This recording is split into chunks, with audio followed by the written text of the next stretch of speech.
సోదరిమణులారా, ప్రతి ఒక్కరికి భారతదేశ స్వాతంత్ర దినోత్సవ శుభాకాంక్షలు తెలియజేస్తున్నాను. స్వేచ్ఛా స్వాతంత్ర్యాలు పొందిన శుభదినం ఈ రోజు.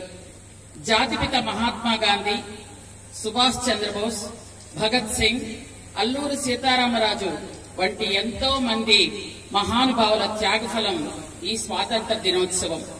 స్వాతంత్ర సాధనలో అనేక మంది జాతీయ నాయకులు అమరులయ్యారు.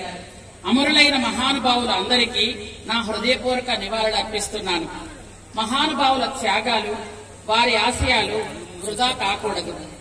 హర్ ఘర్ తిరంగా అంటూ దేశభక్తితో జాతి నిర్మాణంలో ప్రతి ఒక్కరూ అంకిత భావంతో పనిచేసే సమున్నత దేశాన్ని ఆవిష్కరించాలి. స్వాతంత్ర్యం సిద్ధించిన నాటి నుండి కేంద్ర రాష్ట్ర ప్రభుత్వాలు దేశ అభివృద్ధికి ఎంతో కృషి చేస్తున్న సంగతి తామందరికీ విదితమే.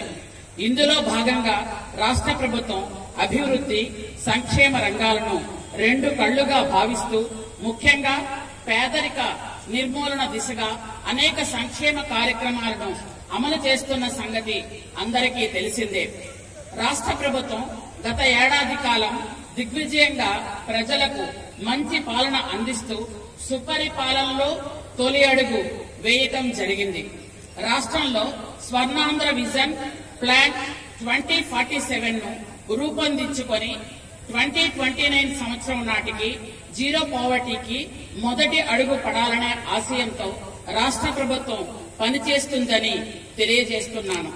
జీరో పావర్టీ P4 కింద బంగారు కుటుంబాలను దత్తత తీసుకొని సమాజంలో ప్రతి కుటుంబం గౌరవంగా బ్రతికే విధంగా అత్యున్నత ఆశయం కోసం పనిచేయడం జరుగుతున్నది. ఈ నెల 19వ తేదీన మార్గదర్శి బంగారు కుటుంబం కార్యక్రమాన్ని గౌరవ రాష్ట్ర ముఖ్యమంత్రులు శ్రీ నారా చంద్రబాబు నాయుడు గారు లాంఛనంగా ప్రారంభించనున్నారు. ఇది ఒక మహోన్నత కార్యక్రమం, ఒక ఉద్యమం, ఒక స్ఫూర్తి, ఒక సామాజిక బాధ్యత మాత్రమే. ఈ కార్యక్రమం ఒక గేమ్ చేంజర్ గా ఉంటుందని ఆశిస్తున్నాను. మార్గదర్శిగా ఉండటకు కొండంత మనస్సు ఉండాలి. స్ఫూర్తిదాయకంగా నిలుస్తారు.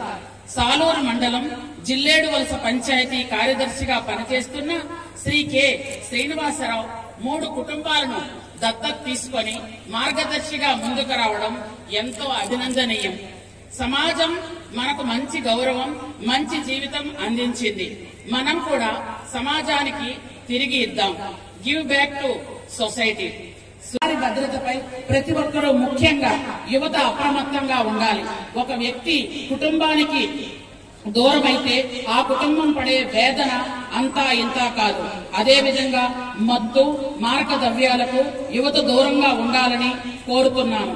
మారక ద్రవ్యాల వలన ఆరోగ్యపరంగా, ఆర్థిక పరంగా కుటుంబం చిత్తవుతుందని మనవి చేస్తున్నాను. దీనిపై రాష్ట్ర ప్రభుత్వం విస్తృతంగా ప్రచారం చేపట్టింది. ప్రతి ఒక్కరూ అవగాహన చేసుకుని మత్తు, మారక ద్రవ్యాలకు దూరంగా ఉండాలని విజ్ఞప్తి చేస్తున్నాను. స్వర్ణాంధ్ర స్వచ్ఛాంధ్ర కార్యక్రమాన్ని ప్రతి నెల 3వ శనివారం నిర్వహిస్తున్నాము.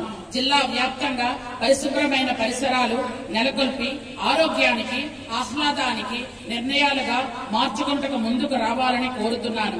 బహిరంగ మల విసర్జన రహిత జిల్లాగా తీర్చిదిద్దడంలో ప్రతి ఒక్కరూ భాగస్వాములు కావాలని విజ్ఞప్తి చేస్తున్నాను.